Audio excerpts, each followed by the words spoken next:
Let's get right to it. I'm ready. Okay, I love it. Wonderful to meet you. Thank you so much for taking a minute out today. I appreciate it.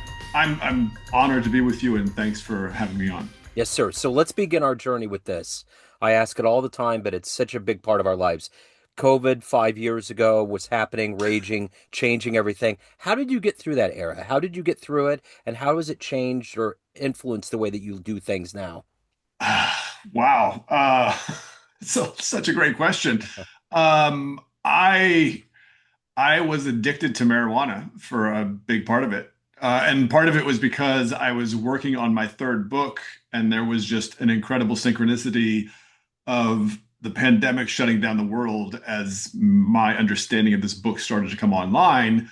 And initially, my marijuana use was creative, right? It's like I've heard there's a band that I listen to, and they have a sizzle at the front of one of their songs, and it's a comedian talking about how all good music is based on drug use, kind of like. And I was just like, well, couldn't that be true for writing too? And as I really got into it, I stumbled, and I just thought, well, if I do this just when I write, why don't I do it every day? And then it became kind of this thing that I couldn't get away from. And it took me kind of 3 years to break that addiction. But and it wasn't, I wouldn't say it was just that. It was also the act of writing itself. Like for me, I really became a writer with this third book.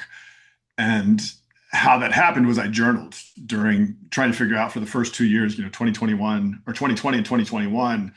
I wrote probably 1,000 pages of journal entries, just trying to figure stuff out and make sense of what I was experiencing with the pandemic and my own journey through the writing process. So, what is the latest book, Becoming One with Christ? That is the latest book, yeah. So the one that I wrote during the pandemic was Love Letters to the Virgin Mary. Okay, excellent. So let's get into what you do on a daily basis. I know there's coaching involved. I'm going to put you Yeah. in front of a bunch of kids. They're 12 years old. It's career day, and they want to know what you do for a living. How do you answer those kids? Yeah, I would just tell them I help people become better versions of themselves and accomplish goals. What did you want to be at 12 years old? What was your dream gig?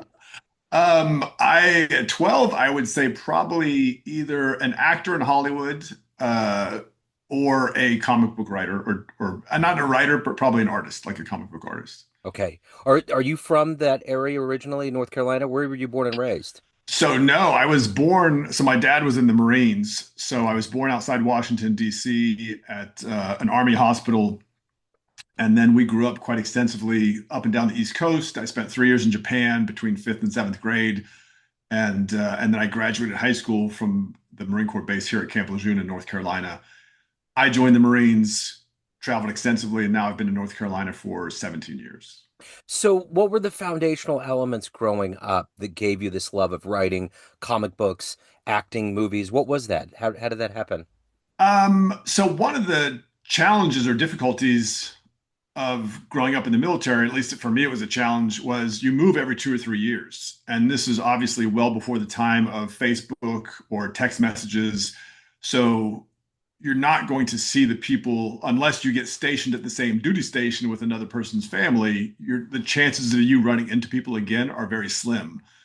And that was a very disjointed way for me to grow up because you make best friends because that's the natural inclination, especially to form relationships at an early age. And then those relationships end, and there's nothing that you can really do about it. You can endeavor to say, "Well, I'm going to write you. We'll pen pals."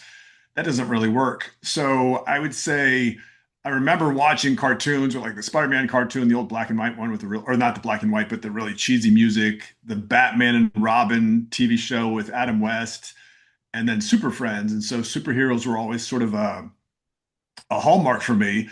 And then I got into comic books probably when I was 8 or 9, and that became a consistency in my life because even when we moved, I could take these stories with me, and having that same sense of characterization or storytelling was a way for me to find consistency when I didn't have consistent relationships that I was growing up with. And that's kind of just how I got into it. I got into comics at an early age, and it just exploded and sustained from there. I would imagine having a hero early on was probably a big deal. Did you have an inspiration? Did you have a hero that really propelled you? Um, from a comic book perspective, initially it was Superman. Yeah, I mean, I think that's kind of he's the high water mark when it comes to superheroes. But then when you get into your teenage years, at least for me, you start to see, well, his Boy Scout persona, that was so when Christopher Reeve Superman came out, I was 9. yeah, And that was sort of the apex version of the Boy Scout Superman, right? Really mild-mannered, decent, and it was that truth, justice, in the American way sort of mindset. And then as he evolved through the comics, they dropped the American way because it was like, well, isn't Superman bigger than just the United States? And at the same time, as a teenager, you're like, well, I don't want to be goody two shoes because that's not necessarily what women like. And so then you start looking for anti-heroes. And for me, the biggest anti-hero was probably Wolverine. And as a kid, there's this semblance of, well, he's just a cool character. He's got the claws. He's Canadian. He's a berserker. I think when you start to see Hugh Jackman's performance and you start to get into, okay, what would the psychology of someone like that actually be? The character takes on a different persona then at that point. I grew up collecting comic books, and I remember Tuesday was the Nice. day. And when you say Wolverine, I'm thinking that was part of Marvel, and Marvel was like the big deal. Like that was Yeah. Spider-Man, that was the Hulk, that was Stan Lee. And then I think Yeah. about DC, and no, I mean, people like DC, but it was more character driven. Like you like certain people, Batman and Superman. But like Marvel was it. Marvel was what you went after. And I remember even as a kid, they talked about how X-Men comics are going to be worth $1 million when you get older, right? Yeah. Yeah. Well, and that's a great point because in a lot of, DC was almost very much about archetypes, right? Yeah, Like Batman was the brooding person, but he didn't kill. yeah, Superman, certainly the modern version, I think the early Superman, he murdered people because like that was they hadn't fully defined the character, but he was this pinnacle that couldn't be broken down. Wonder Woman, the same thing. You got into Marvel and Peter Parker's trying to become Spider-Man, but he's got teenage problems. Wolverine drinks and smokes, and yet he's trying to do, so there was much more texture in the Marvel universe that I think people found relatable. And I remember when the X-Men took off, like the stories, I remember the Dark Phoenix story. Like I experienced that real time as it was written. And I had my monthly subscription where the books would come in. And just to watch that unfold between John Byrne's art and Chris Claremont's storytelling, you're like, this is epic. Like, yeah. this is a huge story. And there was, at least at the time, there was nothing comparable like that in DC. I mean, they just didn't have the storytelling of that depth and emotion. I never thought as an adult that would become like the Hollywood franchise, you know? Oh, yeah. Never. Because when I was a kid, it was like Conan the Barbarian, Dolph Lundgren played him, and I thought that was really a big deal. Yeah. But it Yeah. was just, those movies were always just kind of like, let's just see how this works. It wasn't like you got all the A-listers and there was $1 billion dumped into a Right. green screen.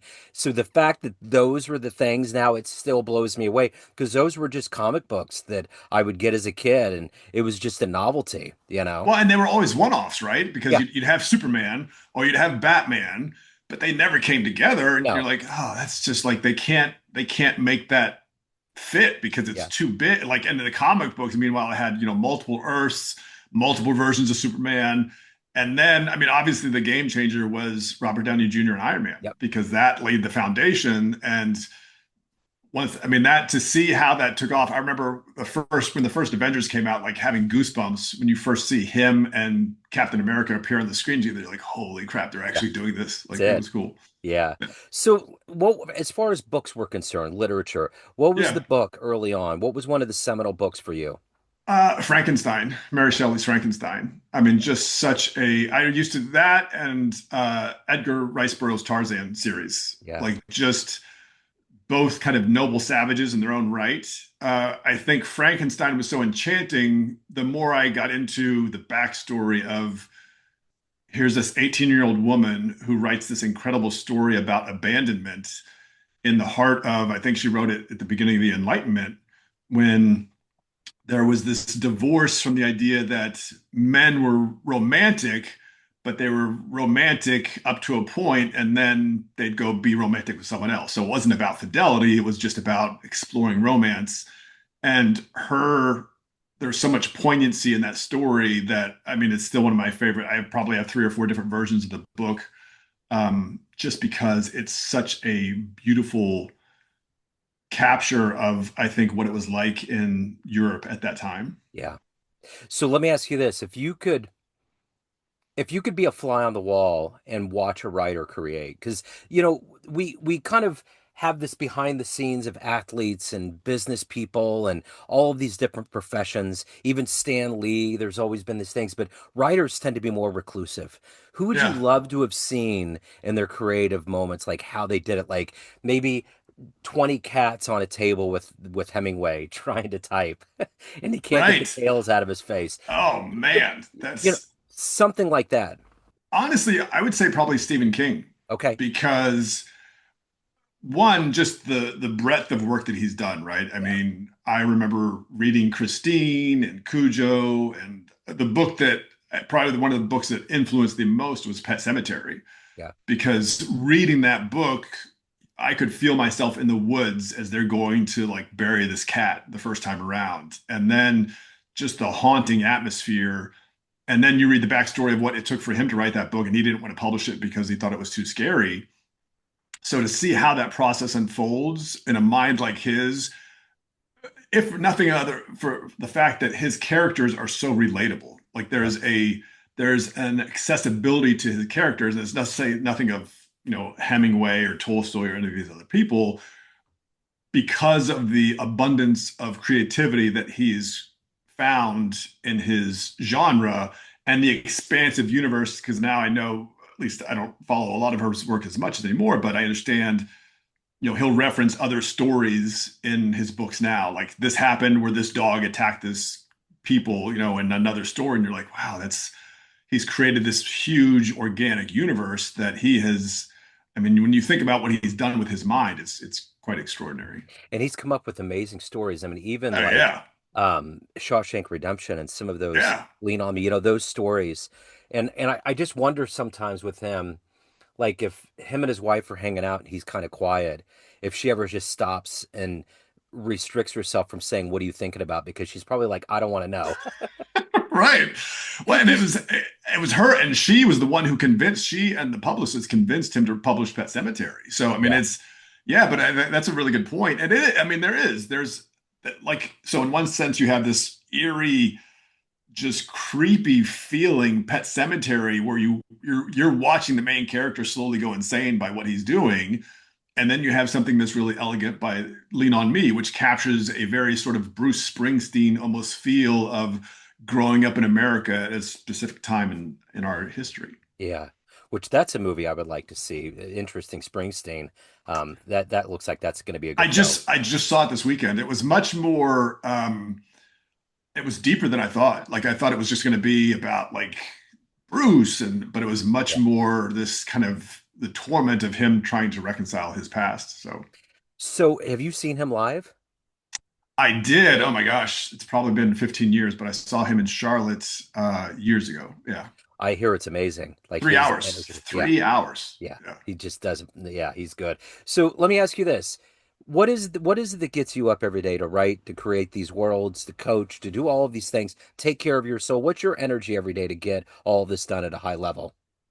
It's, it's, I believe we can, I believe one, we're living at the greatest time in human history. I mean, you can look at what's going on in the world, and there's certainly some apprehension. And yet there was a book written in 1997 called The Fourth Turning. And these two gentlemen had studied human history for 500 years of Anglo-Saxon history. And they talked about there's patterns in life. And they predicted in 1997 the pandemic would happen in 2020. Wow. And when you get to that sort of understanding and it was very specific, like in the book it says, we predict a pandemic is going to happen in 2020. When you get to that level of specificity and understanding, then it's okay, well, what comes next? And even for me, my writing has been a journey. And in fact, I was just writing about this morning. When I look at Love Letters to the Virgin Mary, it was very much written from me trying to get this story out of me. Like it was it was some parts Ahab and Moby Dick, like trying to conquer the white whale and realizing that was inside me. And then becoming one with Christ is a much more nuanced exploration of what I covered in Love Letters to the Virgin Mary. And my next book is going to go even further than that. So for me, it's about how to impact the world in a meaningful and unforgettable way, right? I mean, I think that's what any good writer seeks to do with their book is, and it's not that you, I remember I grew up on Motley Crue as one of my bands, and they switched at some point, I don't know, 20 years ago, something, they switched lead singers because they wanted to write something that was akin to Led Zeppelin's Physical Graffiti, which is a really like, I mean, and the singer at the time, Vince Neil, said, like, you can't do that. Like, it Yep. doesn't just, you can't just plan on that. It just happens. And when you listen to the album they made with the other singer, it's a really deep album. It's a really thoughtful album. It doesn't sound like Motley Crue at all. And I think that that sort of exploration and journey is how do you push the frontiers within yourself and then find a way to inspire others to do the same. That's for me what writing is all about. I don't know how this happened, but when I was like 12 years old, that was one of my first concerts. I went to Kemper Arena and saw Theater of Pain, and it was the Oh most wow. insane thing in the world. I mean, they were shooting fireworks off, Yeah. the amount of bras that were flying around, like everything that was going on. Nikki Sixx was tripping the sound guy. It was just like it was chaos. And Yeah. the fact that I was there at that age, I mean, the whole time we're air guitar, and I think our necks the next day wouldn't move because we were going crazy. But it was fun. It was so much fun. And but that was that era, that 80s music era, what was just fertile playground of like that was when hard rock and heavy metal was really Oh growing and yeah. sprouting, you know? Yeah, it was. I mean, it was all like kind of Black Sabbath and Yep. the people that came after them, and it was a really, yeah, that was a really interesting to see how much, at least sounds like for you and I, how much influence 80s metal had on her upbringing Yep. was tremendous. Because I mean, I had friends who flirted with that, but they also did more REM Yep. and in excess kind of thing, and it was just like, yeah, it's all right. But like, I went the whatever was fueling my teenage angst Yep. felt resonance with Motley Crue or Poison or Rat and those kind of bands. Yeah, they poured gasoline on it, and that's what you needed as a Yeah, oh for teenager, sure. you know? Exactly. That's exactly right. So if you had a dream tonight, ran into your childhood self at say 13 years old, you go into that specific house, sit down with like a coffee table book, and that version of you is looking through it confused, and you're like, that's what happened. That's how my life turned out. Would that version of you believe it? Yeah, Okay. absolutely. Absolutely. I've kind of had a heat-seeking mission that I was guided by for a long time. And that's what led me to write the last two books, really, is kind of getting to that discovery and realization that it's the greatest journey we'll take is discovering who we really are. Yeah. And as much as we can rely on what other people have experienced or how far they've gone down the journey, it's still something that we get to experience ourselves. And it's like there's the way I've tried to describe it recently is I can read a book about Michael Jordan. That's not going to make me win six NBA championships. Right. Like I can have season tickets to go see the Chiefs play every Sunday. That's not going to make me play football like Patrick Mahomes. Like you have to get into it, whatever you believe on the grandest scale, or even, to be a writer, you have to write. Stephen King talks about that in one of his books. Like you're not watching TV for 6 hours a day. No, you're writing. Like that's what it's all about. And Yep. that's what I've come to appreciate. So I think that my 13-year-old self would be like, I could see that. Like, yeah, this is like it was Yeah. crazy and extreme, and it took everything to get to that point, but I can believe it. So when you think about your life prior to having the choice of where you want to live, you were part of a military family moving around, you've been to Japan, you've been to places a lot of people probably by the time you were 18 had never seen and may never see. But what was the one place you lived in that always had a special place? One of the most intriguing places you've lived?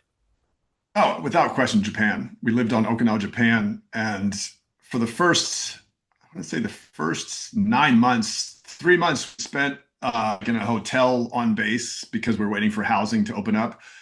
And then when the housing didn't open up right away, we had to spend 6 months in an apartment out in town, like in on Okinawa. And the apartment was, I mean, it was, I felt maybe it was like 400 square feet for four of us. And I mean, it was super small. Like there was a small futami mat or whatever that my parents would sleep on.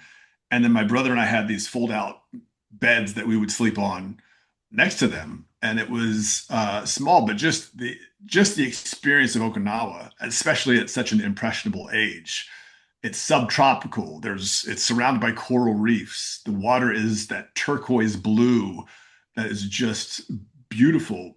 Being exposed to a different culture at that age, and especially an established culture of something like Japan, where there's this nice balance between harmony and grace. I mean, it was just extraordinary. And I've only been back once, and that was just um, for a couple hours when I was with the Marines. But that left such a huge impression because, again, at that age, what is the superhero version in Japan? Not necessarily like Gundam or the, Transformer like robots, but samurai, ninja. And so like I started to get into, okay, what's the history of the samurai? What were the ninja? Like how did that all work? And yeah, Japan was a huge influence on my life. So, of everything that you've done, everywhere you've traveled, and everything you've accomplished, what are you ultimately the proudest of? Um, Honestly, the proudest is what it took for me to write Love Letters to the Virgin Mary, Yeah. because that was it. For me, I can't write until I have the title of the book. And when I wrote my first book, Whiskey and Yoga, I had the title as soon as I made this because I wanted to write horror stories like Stephen King. And then I had an inspiration to say, well, maybe try something else and actually help people. And so I was like, okay. And then Whiskey and Yoga immediately, as soon as I made that switch, came to mind. And that was the title. And then, 6 months later, I wrote the book. My second book, I knew the title, but I didn't know the story. And then after about 18 months after I published Whiskey and Yoga, the title came to me, and it's The Lighthouse Keeper. I'm actually trying to work on turning that into a movie right now. And then I had the initial inspiration for what became Love Letters to the Virgin Mary in October of 2019. And it wasn't, there was no spiritual or religious aspect to it. It was just very much about kind of our fixation and obsession with social media. And and then the pandemic happened and I had some inspiration there and completely changed what I was going to write about, but I couldn't comprehend. It was like it was Moby Dick. I mean, it was this huge thing that I could not get my arms around. And so for 2 years, I wrestled with what is this?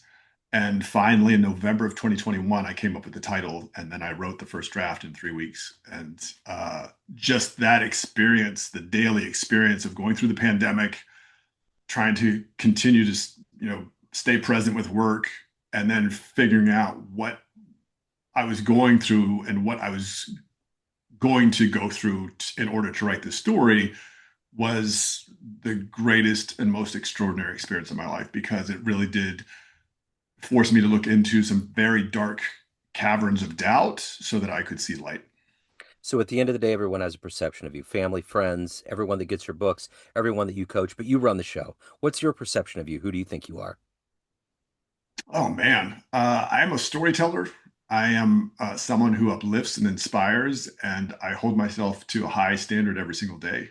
It's it's through it's through uncovering and owning the internal world that we then start to see how to master the external world. And if we don't do that, and especially in the West, it's a very challenge for us because we're so externally driven. There's so much influence by what we see outside of us that we forget that there's something inside of us. And so I would say first and foremost, I'm a storyteller.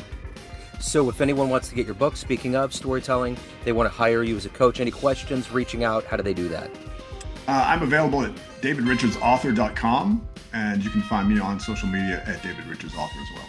Okay, I will put all those links in the show notes. David, this has Awesome. been wonderful. Thank you, sir. I appreciate your story. I appreciate your time. Joe, thank you so much for having me on. It's been a Yes, pleasure. absolutely. Thank you.